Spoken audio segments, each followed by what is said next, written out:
Anak-anak Babu Salam, untuk terhindar dari penularan COVID-19, jangan lupa mencuci tangan sesuai aturan ya.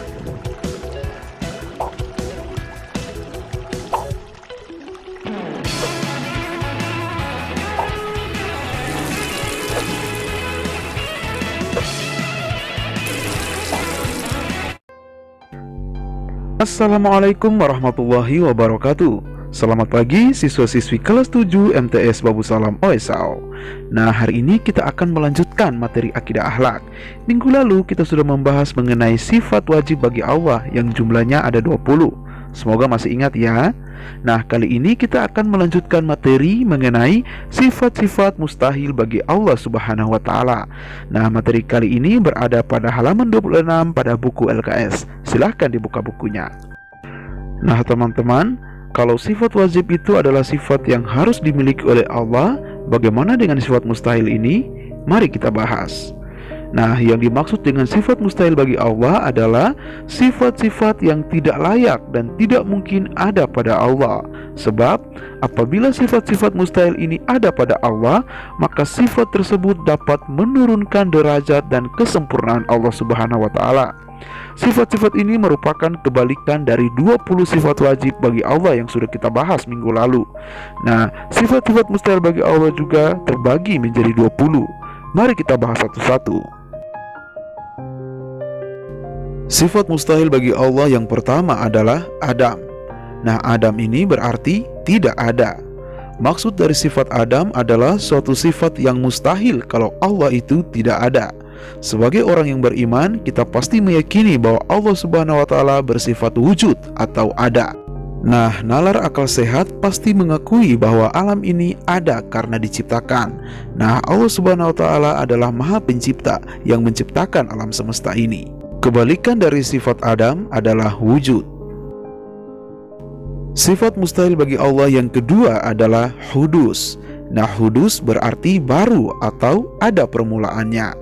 Maksud dari sifat hudus adalah mustahil adanya Allah didahului oleh yang lain karena Allah Subhanahu wa Ta'ala ada tanpa diawali oleh ketiadaan atau diciptakan. Akal sehat tentu tidak mengakui bahwa Allah bersifat hudus atau baru atau ada permulaan. Setiap yang baru pasti ada yang lama. Setiap yang awal pasti ada yang akhirnya.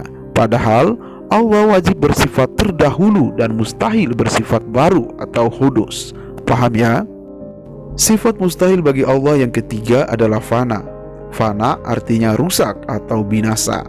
Nah, sifat fana maksudnya mustahil Allah Subhanahu wa Ta'ala bersifat bisa rusak atau binasa. Allah tidak pernah rusak sebagaimana makhluk ciptaannya. Dialah yang mengatur keadaan alam raya baik di bumi maupun di langit.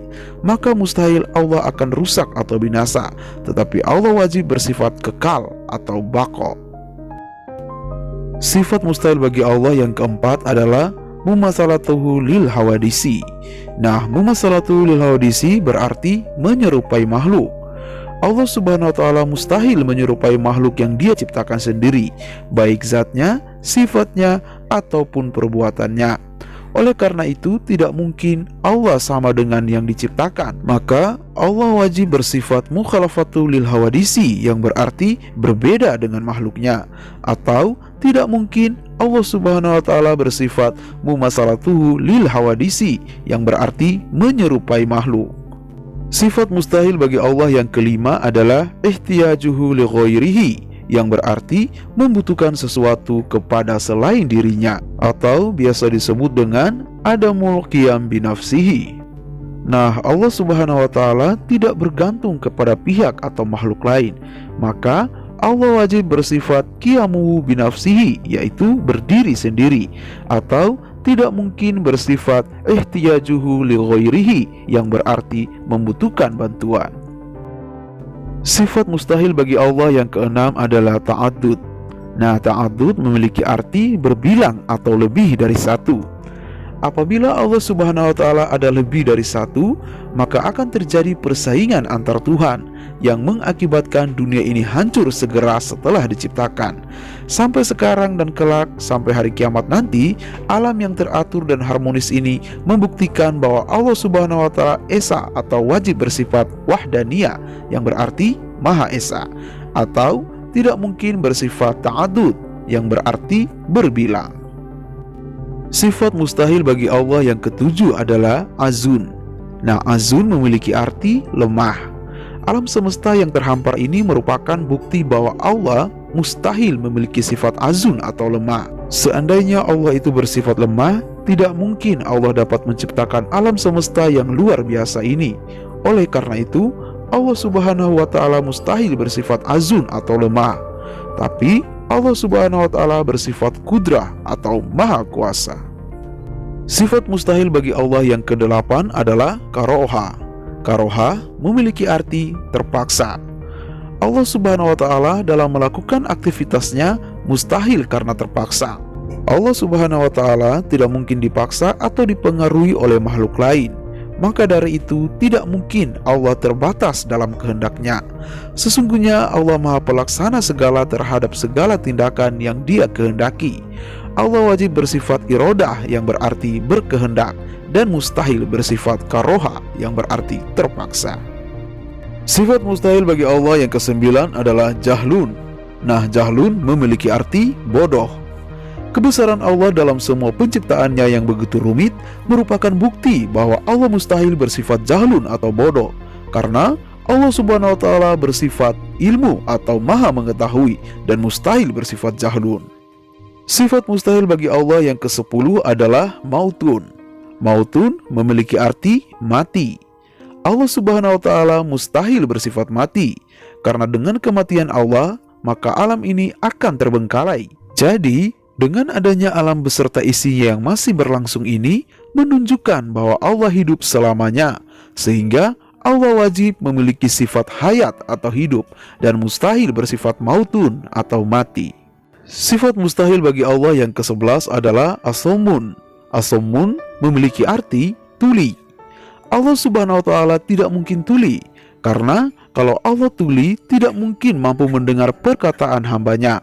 Padahal Allah yang menciptakan pendengaran bagi semua makhluk, maka Allah Subhanahu wa Ta'ala wajib bersifat mendengar atau sama dan mustahil bersifat tuli, sehingga Dia mendengar segala pujian dan permohonan hamba-hambanya.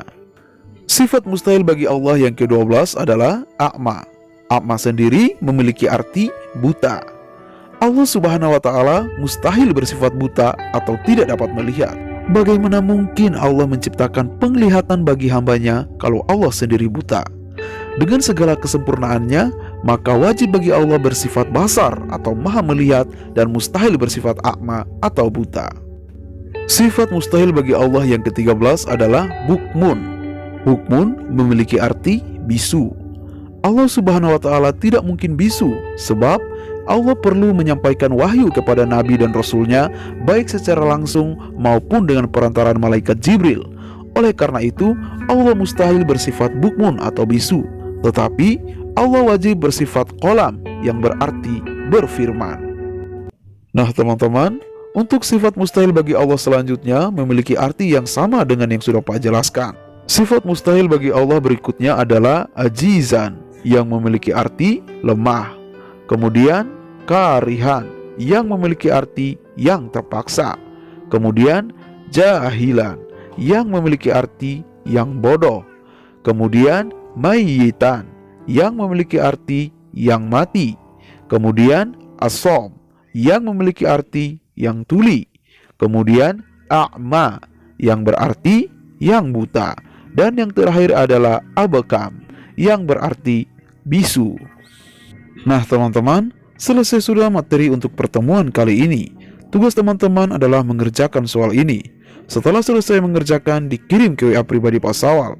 Ingat, batas pengiriman tugas hanya sampai jam 3 sore. Akhirul kalam, wassalamualaikum warahmatullahi wabarakatuh.